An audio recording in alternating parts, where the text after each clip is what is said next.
Good morning, everybody. I want to share with you the devotional for today. So I am on day 4 and I'm in Esther 6 still. And the prompt is, how are the events concerning Mordecai and Haman from this chapter predicted in Psalm 101? Spend some time thinking about any upcoming decisions you have to make. So before we go there, I want to take us back to Esther Chapter 6 and remind us of what happened. So it says, the night the king could not sleep, he had the Chronicles, the book of the Chronicles, the record of his reign, read to him. And in that, he was reminded what Mordecai, the Jew, Esther's cousin, did for him. Because 2 of his guards were exposed by Mordecai because they had plotted to kill King Xerxes. And then he asked 2 of his servants or his attendants, what has been done to honor this man?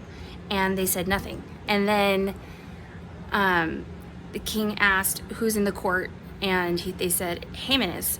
And so he said, have him come in. And so what happened was, Haman came in, and then the king said, what would you do to delight a man what should be done for the man the king delights to honor? And so Haman, thinking that he was talking about him, because he is the most noble prince, he's just kind of full of himself. And so he described what he would want done for him to be honored. And so it says, for the man the king delights to honor, have them bring a royal robe the king has worn, and a horse the king has ridden, one with a royal crest placed on its head. Then let the robe and the horse be entrusted to one of the king's most noble princes. Let them robe the man the king delights to honor, and lead him on the horse through the city streets, proclaiming before him, this is what is done for the man the king delights to honor. So King Xerxes said, go, do it for the one called Mordecai, the Jew. I can't even imagine, well, I kind of can, what Haman was feeling at that moment, but he went and did it. And then afterwards, he had all this grief, and he was very upset. And it says, but Haman rushed home with his head covered in grief, and told Zeresh, his wife, and his friends everything that had happened to him. His advisors and his wife Zeresh said to him, since Mordecai, before whom your downfall has started, is of Jewish origin, you cannot stand against him. You will surely come to ruin. So that takes us to what it was asking us to read, Psalm 101. And the question was, how are the events concerning Mordecai and Haman from this chapter predicted in Psalm 101? And it says in Psalm 101, I will sing of your love and justice. To you, Lord, I will sing praise. I will be careful to lead a blameless life. When will you come to me? I will conduct the affairs of my house with a blameless heart. I will not look with approval on anything that is vile. I hate what faithless people do. I will have no part in it. The perverse of heart shall be far from me. I will have nothing to do with what is evil. Whoever slanders their neighbor in secret, I will put to silence. Whoever has haughty eyes and a proud heart, I will not tolerate. My eyes will be on the faithful in the land, that they may dwell with me. The one whose walk is blameless will minister to me. No one who practices deceit will dwell in my house. No one who speaks falsely will stand in my presence. And the wicked in the land I will cut off. Every evildoer, all the wicked in the land. Every morning I will put to silence all the wicked in the land. I will cut off every evildoer from the city of the Lord.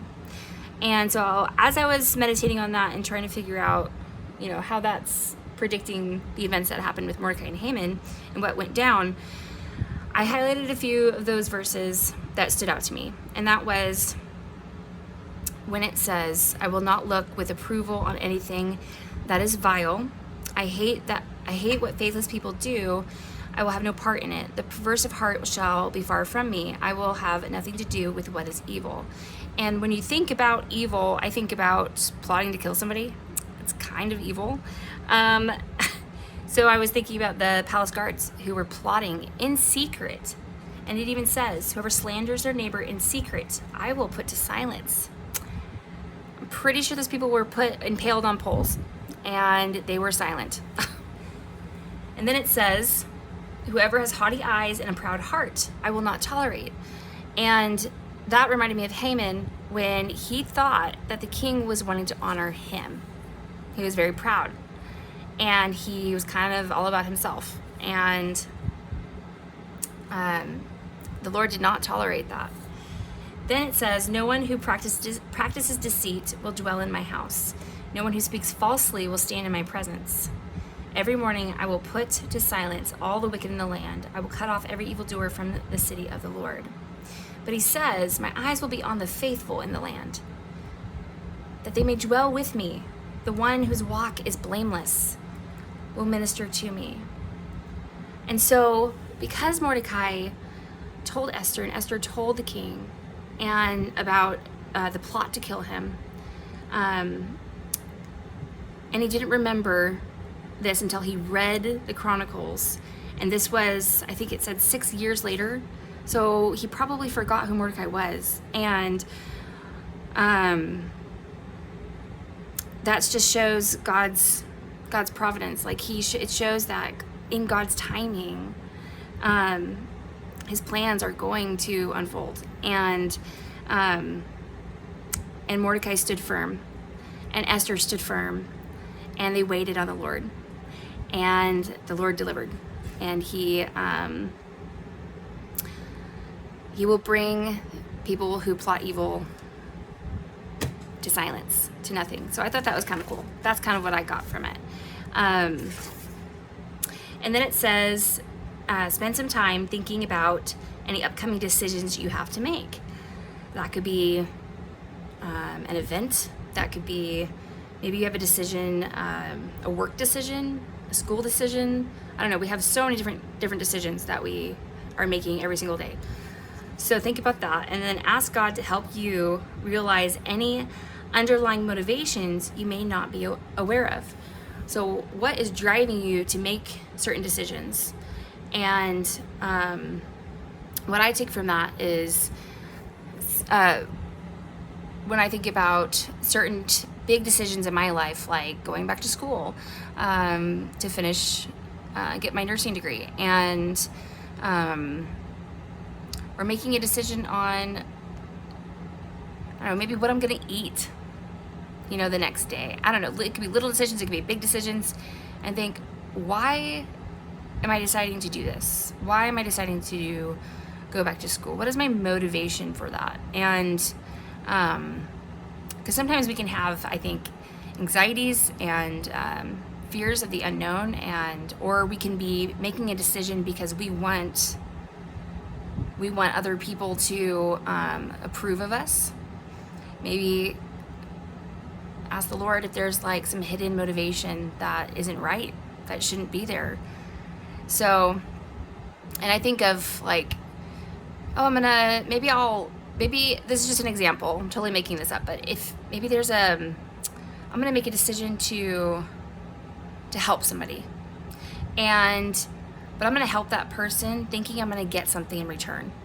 I'm either gonna get a thank you, I'm gonna get praise from that person, or I'm gonna get, maybe it's money, right? Maybe it's something, I'm gonna get more money, I'm gonna get something from it.